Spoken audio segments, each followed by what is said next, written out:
अबू मंजबन सफ़की कौन थे? अबू मंजबन सफ़की को हज़रत उमर फ़ारूक ने बार बार कोड़ों की सज़ा क्यों दी? अबू मंजबन सफ़की आखिर ऐसे कौन से गुनाह में मुब्तला थे कि जिस पर हज़रत उमर फ़ारूक ने तंग आकर उन्हें मदीने से जलावतन कर एक समंदरी जजीरे में भेजने की सज़ा सुना दी। और अबू मंजबन सफ़की जब हज़रत साद बिन अबी वक़ास के पास गए तो फिर हज़रत साद बिन अबी वक़ास ने भी उन्हें कोड़ों की सज़ा क्यों दी? आखिर वो कौन से गुनाह में मुब्तला थे? क्या उन्होंने वो गुनाह छोड़ा? आइए आज इस्लाम के इस मायानाज़ शहसवार की कहानी सुनते हैं। अबू मंजबन सफ़की मैदान जंग के मायानाज़ शहसवार थे, लेकिन शराब इनकी कमज़ोरी थी। वह दौरे जहालियत में शराब के रसिया थे, मगर इस्लाम कबूल करने के बाद भी वो शराब के बगैर ज़िंदगी का तस्वर भी नहीं कर सकते थे। हज़रत उमर फ़ारूक ने उन पर कई दफ़ा शराब की हद जारी की, यानी कि उन्हें 80-80 कोड़ों की सज़ा भी दी गई, मगर वो शराब से क़तई ताल्लुक़ ना कर सके। जिस पर हज़रत उमर फ़ारूक रज़ी तआला अन्हु ने फ़ैसला किया कि इन्हें जिलावतन करके एक समंदरी जजीरे में भेज दिया जाए। अबू मंजबन बड़ी अज़मत व रिफ़्फ़त के मालिक थे। वह इन लोगों में से ना थे जिन्हें कैद या जलावतन किया जाए तो वो ये फ़ैसला कबूल कर लें। उन्हें हज़रत उमर का यह फ़ैसला बहुत गरां गुज़रा। उन्होंने राह फ़रार इख्तियार की और हज़रत साद बिन अबी वक़ास रज़ी तआला अन्हु के पास कादसिया पहुँचकर तय किया कि जाम शहादत नोश करने तक अल्लाह ताला के रास्ते में जहाद करूँगा। इन्हें ये सूरत जलावतनी की ज़िल्लत से बेहतर दिखाई दी।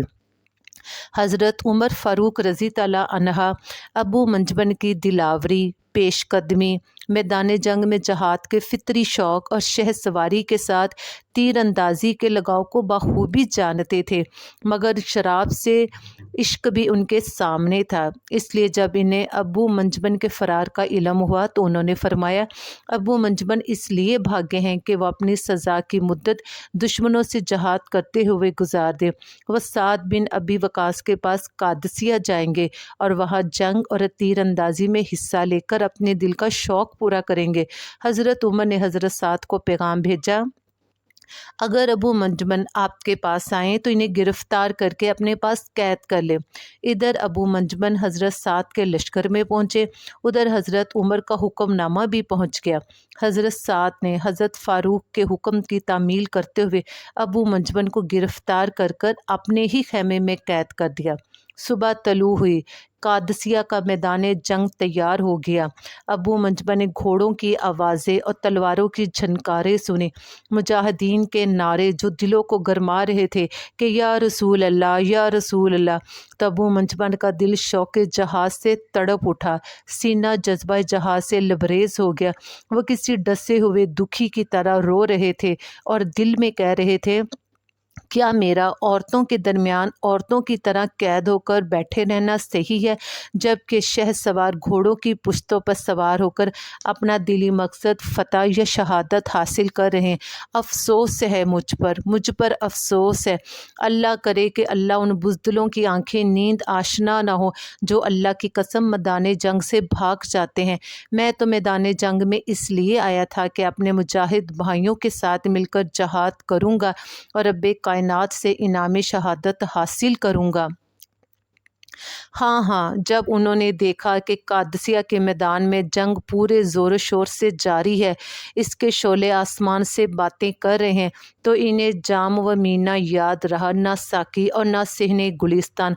इन पर तो एक जुनून सवार हो गया। इनकी अकल जवाब देगी, इनका दिल काबू से बाहर हो गया। इन्हें कुछ समझ ही नहीं आ रही थी कि वह क्या करें और किससे कहें। इसी दौरान उन्होंने रोते और बिलखते हुए हज़रत साद की अहलिया मोहतरमा को मुखातिब किया और हालत ये थी कि आंसू इनकी रुखसारों पर बह रहे थे। कहने लगे, मोहतरमा सलमा, क्या आप नेकी का एक अजीम काम करना चाहती हैं? ऐसा काम जिस पर आपको दुनिया आखिरत में अजर व सवाब मिलेगा। उन्होंने फरमाया, अबू मंजबन, वो कौन सा काम है? سلمہ کا خیال تھا کہ شاید وہ کھانے پینے کی فرمائش کریں گے، لیکن وہ بولے اگر آپ اللہ تعالیٰ اور اس کے رسول مکرم صلی اللہ علیہ وآلہ وسلم سے محبت رکھتی ہیں تو مجھے رہا کر دے، مجھے حضرت سعد کا گھوڑا آرتن دے دے۔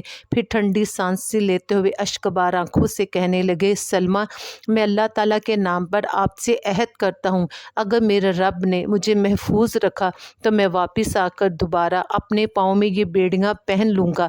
میرا اللہ تعالیٰ سے وعدہ ہے اور میں اس وعدے کو نہیں توڑوں گا کہ اگر اس جنگ میں فتح حاصل ہوگی تو میں شراب کی دکانوں کا رخ نہیں کروں گا۔ یہ باتیں سن کر حضرت سلمہ پہ رقت طاری ہوگی، کہنے لگے ابو منجبن آپ کو حضرت عمر نے کیوں قید کیا تھا اور آپ کو جلا وطنی کی کیوں سزا دی تھی؟ جس پر ابو منجبن کہنے لگے اللہ تعالیٰ کی قسم مجھے حرام کھانے یا پینے کی بنا پر قید نہیں کیا گیا، میں دور جہالیت میں شراب کا رسیہ تھا، میں نے 2 شعر کہے جس کی وجہ سے حضرت عمر نے مجھے قید کر دیا۔ حضرت سلمہ نے پوچھا سنائیے وہ شعر کون سے تھے؟ جس پر ابو منجبن کہنے لگے جب میں مر جاؤں تو مجھے انگور کی بیل کے جڑ کے پاس دفن کرنا، میری موت کے بعد اس کی جڑیں میری ہڈیوں کو سیراب کرتی رہیں گی۔ جب میرے شعر حضرت عمر تک پہنچے تو انہوں نے پرجلال انداز میں مجھے بلایا، مجھے کوڑوں کی سزا دی اور مجھے قید میں ڈال دیا۔ حضرت سلمہ نے جب دیکھا کہ جنگ میں شریک نہ ہونے کا انہیں سخت صدمہ ہے اور فضیلت جہاد سے محروم ہونا ان کے لیے دکھ کا باعث ہے تو ان کا دل نرم پڑ گیا۔ انہوں نے کہا کہ میں آپ کے پاس اس عہد پہ راضی ہوں کہ آپ اپنی جگہ پر واپس لوٹ آئیں گے۔ یہ سن کر ابو منجبن اتنے خوش ہوئے کہ جیسے انہیں ساری کائنات مل گئی ہو۔ انہوں نے حضرت سعد کا گھوڑا لیا، ان کی زر زیب تن کر دشمن کے لشکر پر بھوکے شیر کی طرح ٹوٹ پڑے۔ دیکھتے ہی دیکھتے دشمن کی صفیں الٹ کے رکھ دی۔ مجاہدین حیرت سے دیکھ رہے تھے کہ یہ کون ہے، مگر حضرت سعد نے انہیں پہچان لیا۔ اس کے باوجود انہیں مسلمانوں کی فوج کے ساتھ داد شجاعت دینے کا موقع دیا۔ اسی شام کے وقت حضرت سعد اپنے مجاہد ساتھیوں کی خیریت دریافت کر رہے تھے کہ اچانک انہوں نے ابو منجبن کو دیکھا کہ وہ دوبارہ شراب پی رہے ہیں اور گا رہے ہیں۔ اس عظیم مجاہد اور شہسوار کی اس دوبارہ پرانی عادت میں مبتلا ہونے پر حضرت سعد جلال میں آ گئے اور فرمایا او اپنی جان کے دشمن، تمہارا ثواب برباد ہو گیا، تیری پیش قدمی ناقص ہوئی۔ کافروں سے جہاد کرنے کے بعد تم اللہ تعالیٰ کے غضب کو دعوت دے رہے ہو، کیا تم اپنے لیے اس گھٹیا حرکت کو پسند کرتے ہو؟ پھر حضرت سعد نے انہیں شراب پینے پر حد لگائی، 80 کوڑے لگائے، قید کیا اور ان پر پہرا لگا دیا۔ اگلے دن قادسیہ کا میدان دوبارہ گرم ہوا۔ ایرانیوں کے کمانڈر رستم نے جنگ کا آغاز کرتے ہوئے چیلنج کیا کہ کوئی میرے مقابل آنے والا ہے؟ مسلمانوں کی طرف سے 3 شہسوار یکے بعد دیگرے اس کے مد مقابل آئے مگر اس کے ہاتھوں شہید ہو گئے کہ اچانک ہی پھر ایک شہسوار آندھی اور طوفان کی طرح رستم کی طرف بڑھا اور اتنی گرجدار آواز کے ساتھ رستم کو للکارا کہ وہ دہشت زدہ ہو گیا۔ رستم ابھی سنبھلنے بھی نہ پایا تھا کہ آنے والے شہسوار کا نیزہ اس کے پہلو میں پوست ہو کر دوسری طرف نکل گیا۔ جب حضرت سعد نے اس شہسوار کے بارے میں پوچھا تو انہیں بتایا گیا کہ ابو منجبن ثقفی ہیں۔ قادسیہ کی جنگ مسلمانوں نے جیت لی۔ شام کے وقت جب حضرت سعد خیمے میں گئے تو دیکھا کہ ابو منجبن خیمے میں موجود ہے اور اپنے پاؤں میں بیڑیاں بھی ڈال چکے ہیں۔ حضرت سعد نے فرمایا جب یہ تمہارا انداز ہے تو میں نے تمہیں معاف کر دیا ہے، یعنی کہ میں نے تمہاری قید ختم کر دی۔ جس پر ابو منجبن نے کہا میں آپ سے وعدہ کرتا ہوں کہ آئندہ اس شراب خانے کو کبھی ہاتھ نہیں لگاؤں گا، اور اللہ تعالیٰ نے انہیں اس وعدے پر ثابت قدمی عطا فرمائی، ان کا حال درست فرما دیا اور ان کا خاتمہ قابل صدت رشک ہوا۔